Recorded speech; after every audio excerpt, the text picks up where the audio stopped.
সবাইকে, কেমন আছেন সবাই? আশা করি ভালোই আছেন। রায়াস লাইফস্টাইলের আরও একটি ব্লগে আপনাদের স্বাগত।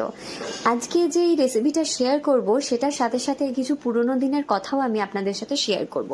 এই যে মিষ্টিটা বানিয়েছে, এটা বানিয়েছেন আমার শাশুড়ি মা বানিয়েছেন। আমার শাশুড়ি মা তার শাশুড়ি মায়ের কাছ থেকে কিন্তু এই রেসিপিটা শিখেছেন। মানে এটা অনেক পুরনো দিনের রেসিপি। মিষ্টিটা কিন্তু আগেকার দিনে গ্রামে বানানো হতো এবং বাড়িতে বানানো হতো। তখন তো এত দোকান ছিল না, মিষ্টির দোকান। তো গ্রামে কিন্তু গ্রামের সব মারা বউরা সবাই কিন্তু বানাতেন। সেই রেসিপিটাই আজকে আপনাদের সাথে শেয়ার করব। আচ্ছা, এখানে প্রথমেই কড়াইয়ের মধ্যে দুধ ঢেলে নেওয়া হয়েছে এবং যেটা হাই ফ্লেমে করা আছে। আর মা এখানে আগে থেকেই ছানা করে রেখেছিল, সেই ছানাটাকে মা কিন্তু ভালো করে মেখে নিচ্ছে।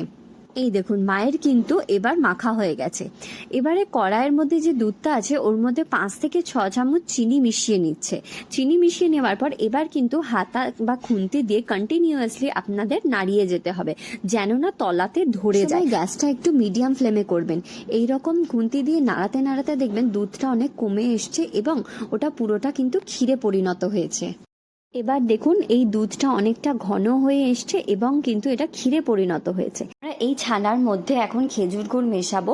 এই খেজুর গুড়টা আমরা সারা বছর বাড়িতে স্টোর করে রাখি ফ্রিজের মধ্যে একটা বক্সের ভেতর, খুব ভালো করে ঢাকা চাপা দিয়ে। আর যখন যেমন দরকার পড়ে তখন আমরা এটা ইউজ করি। যেমন আমাদের বাড়িতে প্রত্যেকের জন্মদিনে এই খেজুর গুড় দিয়েই পায়েস হয় এবং যখনই মিষ্টি বানানো হয় এই খেজুর গুড় দিয়েই কিন্তু বানানো হয় ওগুলো। এবার যে ক্ষীরটা বানানো হয়েছিল, এবার ক্ষীরের মধ্যে ওই ছানাটা ভালো করে মিশিয়ে দেওয়া হবে।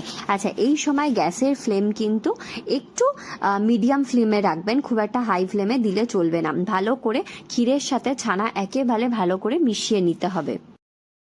এই দেখুন, এবার এটা ফুটতে লেগেছে। এই সময় গ্যাসের ফ্লেমটা একটু বাড়িয়ে দিয়ে, মানে হাই ফ্লেমে করে দিয়ে কিন্তু কন্টিনিউয়াসলি খুন্তি দিয়ে নাড়াতে থাকবেন, যাতে না কড়াইতে লেগে যায়।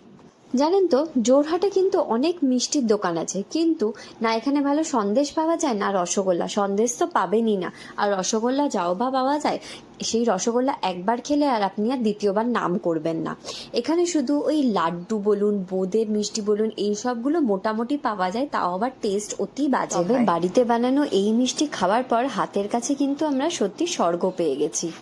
এই দেখুন, ছানা আর ক্ষীরের মিশ্রণটা কিন্তু বানানো হয়ে গেছে। এবার ঠান্ডা হয়ে যাওয়ার পর মা ওগুলোকে গোল গোল পাকিয়ে থালার মধ্যে সাজিয়ে রাখছে। কিন্তু ফ্রিজে স্টোর করেও রাখা যায়, একটা বক্সের ভেতর ভরে রেখে দিলে মোটামুটি এই মিষ্টি 1 সপ্তাহের জন্য কিন্তু থাকবে।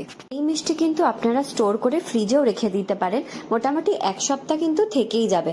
আমাদের তো এই মিষ্টি যেদিনকে হয় সেদিনকেই অর্ধেকের বেশি শেষ হয়ে যায়। তো আজকের এই ভিডিওটা এই পর্যন্তই। দেখা হচ্ছে আপনাদের সাথে আবার নেক্সট ব্লগে, আবার নতুন কিছু গল্প নিয়ে, আবার নতুন রেসিপি নিয়ে। তো ভিডিওটি ভালো লাগলে অবশ্যই লাইক, শেয়ার এবং সাবস্ক্রাইব করবেন এবং আমাকে নিচে কমেন্ট করে অবশ্যই জানাবেন আপনাদের ভিডিওটি কেমন লাগলো। আর বাড়িতে কিন্তু বানিয়ে অবশ্যই খাবেন আর খেয়ে বলবেন যে রেসিপিটা কেমন ছিল।